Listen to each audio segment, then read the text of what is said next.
हमारा मानना है कि भारत और चीन के संबंधों का महत्व केवल हमारे लोगों के लिए ही नहीं, लेकिन वैश्विक शांति, स्थिरता और प्रगति के लिए भी हमारे संबंध बहुत अहम है। जो समझौता हुआ है उसका तो स्वागत होना ही चाहिए। It has been extracted through years of blood, sweat and operational grit. We must not lose sight of this. और सतर्कता की आवश्यकता है। ये जो विश्वास का पुनर्निर्माण है, ये सर्वश्रेष्ठ चुनौती है। ये जो भारत और चीन के बीच जो संबंध हैं, इनको आगे कैसे ले जाया जाए? 12 feet tall. The Chinese are 5 feet tall. They become 8 feet because of what they do. And they become 10 feet because of what we do not do. The diplomatic challenge for India also is to persuade both China and the USA that India is simply too autonomous to be used by any actor in the balancing of rivals. This Chinese fear that India will fall into the American camp is simply puerile. It will never happen. Thaw is welcome, and I reiterate, the thaw is welcome. We must not conflate this with lasting peace, at least not as yet.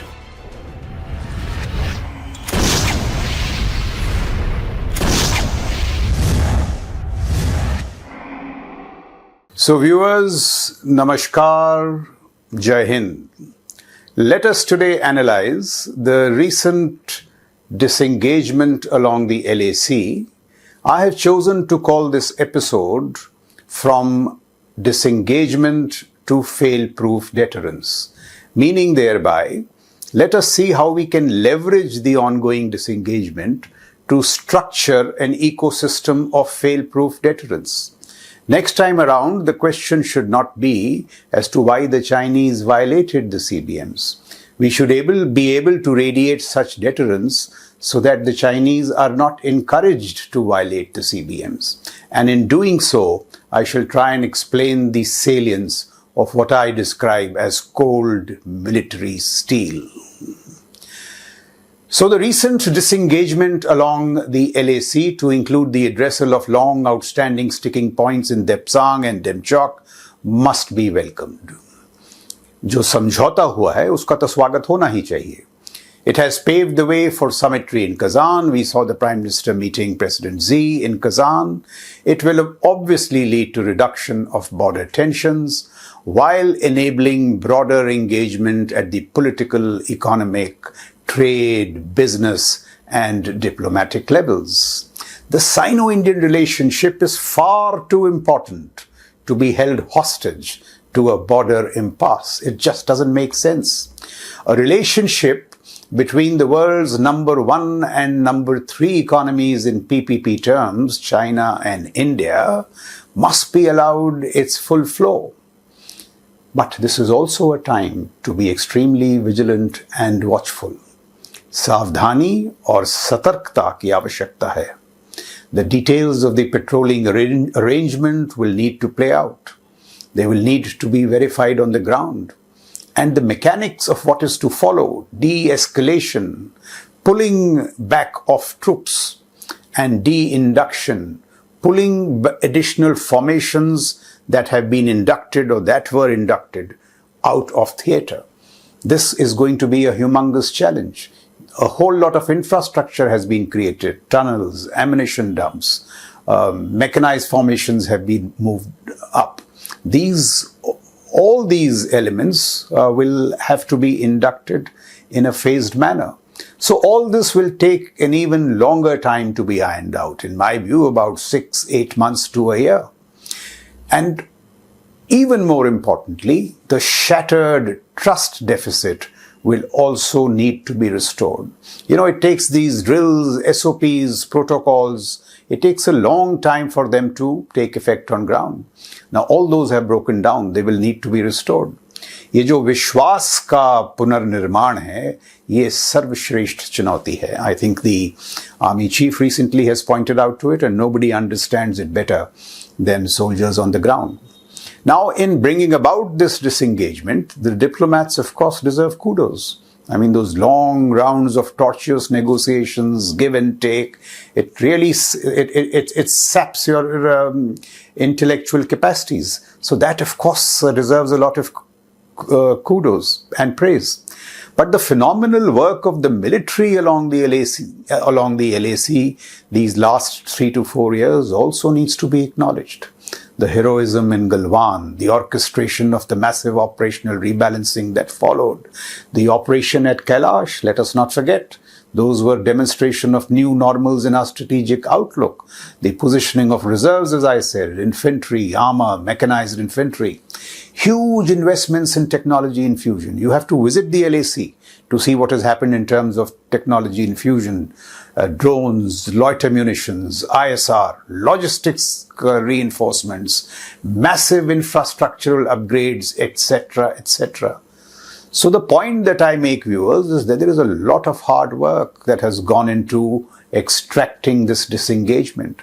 The aggregate effect of all that I just spoke about was far greater resilience on the ground. Even calibrated aggression at other points along the LAC, may I point out. कई बार ऐसा हुआ कि हमको भी आक्रामक तेवर अपनाने पड़े. And, in areas like Yangtze, so on and so forth. So the net effect was that the robust operational posture, as also renewed resolve, perhaps persuaded the PLA to agree to the thaw. The rapprochement, therefore, is not the consequence of a sudden urge for conciliation and good neighborliness. It has been extracted through years of blood, sweat, and operational grit. We must not lose sight of this. PLA जो है, चीन की जो फौज है, उसने इस मजबूती को परखा और देखा कि बुद्धिमत्ता इसी में है कि समझौता कर लिया जाए. I'm not wanting to boast, but I just wish to drive home the point that it takes a lot to, extract these thaws to ensure military deterrence on the ground. The next critical question, obviously, is what now is the way forward in the Sino-Indian relationship? ये जो भारत और चीन के बीच जो संबंध हैं, इनको आगे कैसे ले जाया जाए? Or more pointedly, given the considerable power differential between India and China, which is also a fact, ये जो भारत और चीन के बीच जो शक्ति संतुलन में अभाव है, शक्ति संतुलन में अभाव. Given this power differential, how does an aspiring Vishwabandhu India navigate its own rise amid this unfolding contest between a declining hegemon USA? The USA, it is obvious now, is no longer a hegemon. It is not that hyperpower stomping around the world. Its supremacy is intact, but I think its hegemony is being questioned.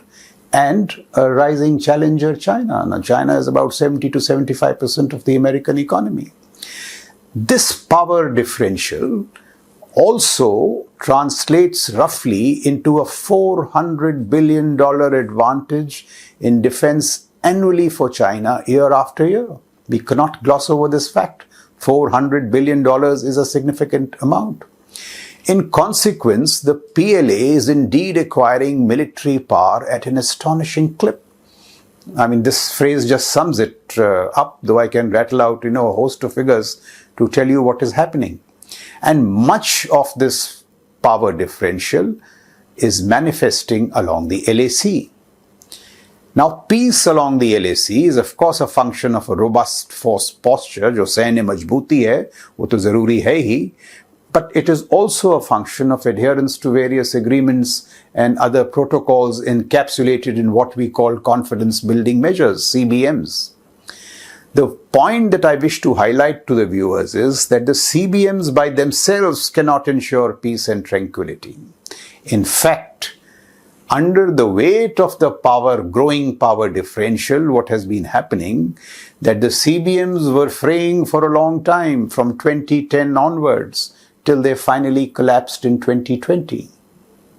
So the broader relationship, which we all want to grow, politics, diplomacy, business, commerce, the broader relationship can thrive only on the back of a strong military edifice and not vice versa. The case, therefore, is for a rejig in terms of first principles, perhaps. Diplomacy must ride enhanced military leverage and not be tasked to bail out the relationship periodically from a military impasse. See what happened in Doklam. See what happened in Galwan. When deterrence breaks down, the diplomacy is tasked to bail out the relationship. This, I don't think, is the wise way forward. So the case for force complementing diplomacy is a very strong one. I mean, this point was made most succinctly by former American diplomat George Shultz, who said that negotiations are but an euphemism for capitulation unless the shadow of power is cast across the bargaining table.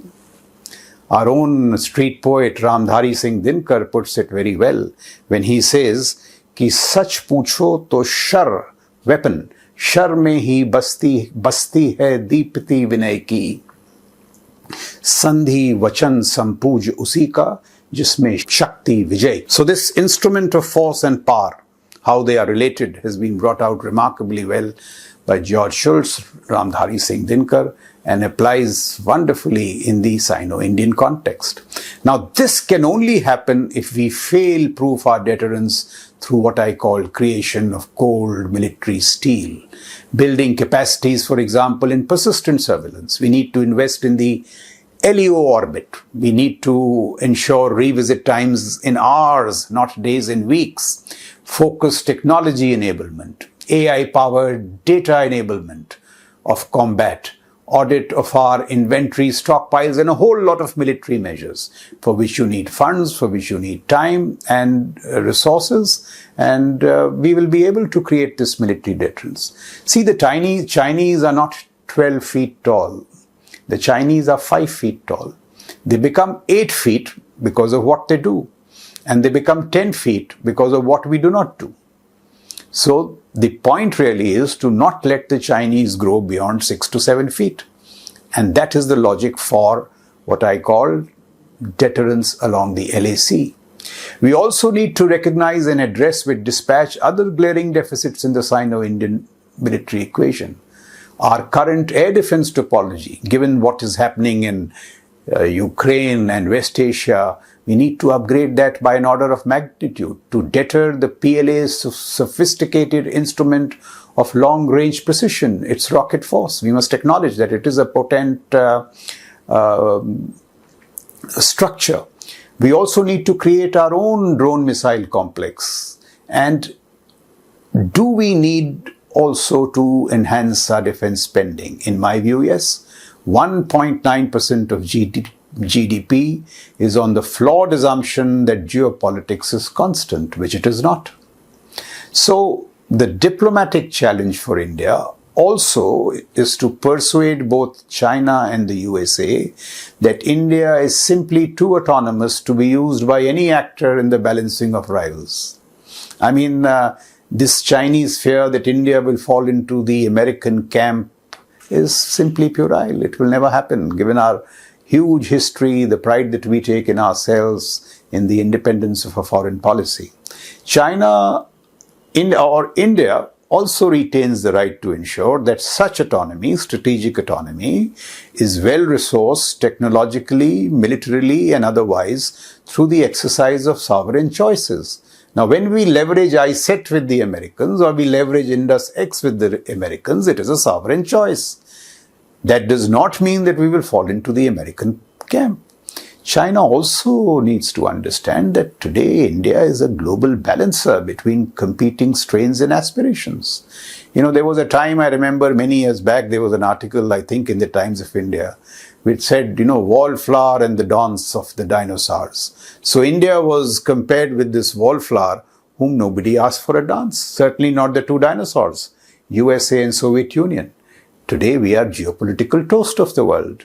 I mean, everybody wants to do business with India. See what happened in BRICS, how we led the agenda in G20.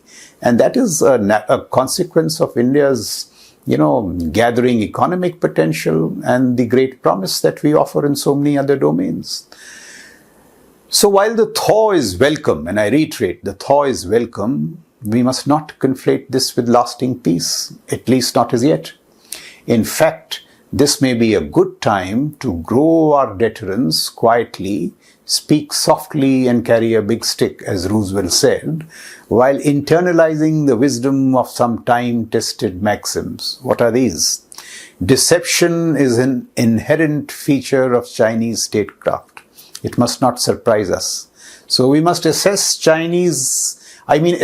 Chinese intent, therefore, may be a perilous craft. Trying to say, will China do this, will not China do that, is best an assumption. A better way to take stock of what the Chinese will or not do is to assess their capacities. If their capacities are growing, we should be vigilant and take measures. So I say capacities would be a wiser bet.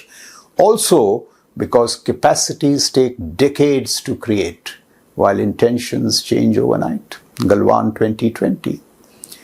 May I also urge your viewers, or urge the nation, to consider the fact that yes, deterrence costs money.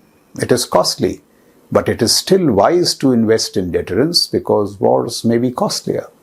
Ask the Ukrainians.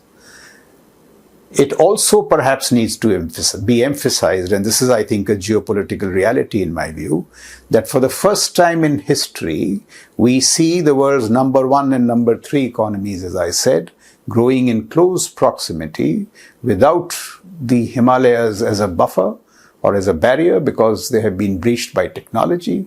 We don't have a strategic buffer like Tibet, so our geostrategic trajectories are bound to clash. And the only way to keep that clash peaceful is through what I call credible, fail-proof deterrence. We must also note that India aspires to a multipolar world and a multipolar Asia. Look at the readout from the Prime Minister's meeting with President Xi recently. While the Chinese want a multipolar world but a unipolar Asia. Again, the readout from the recent meeting seemed to suggest that. So there's a fundamental divergence here. This is not fair. Also, let me tell the Chinese that this is not happening. The Chinese should stop obsessing with, they have this phrase, one tiger on a hill. That on a hill, there will be only one tiger. They will have to reconcile to the wisdom of 2 tigers nestling on either slope of the Himalayas. Thank you, viewers. Jai Hind. Namaskar. हमारा मानना है कि भारत और चीन के संबंधों का महत्व केवल हमारे लोगों के लिए ही नहीं, लेकिन वैश्विक शांति, स्थिरता और प्रगति के लिए भी हमारे संबंध बहुत अहम है. Viewers, may I also strongly urge you to subscribe to Chanakya Dialogue. It is a dialogue where you are getting some very good conversations of great depth on geopolitics, technology and national security. So I think it would be a wonderful idea to subscribe to Chanakya Dialogues. Thank you.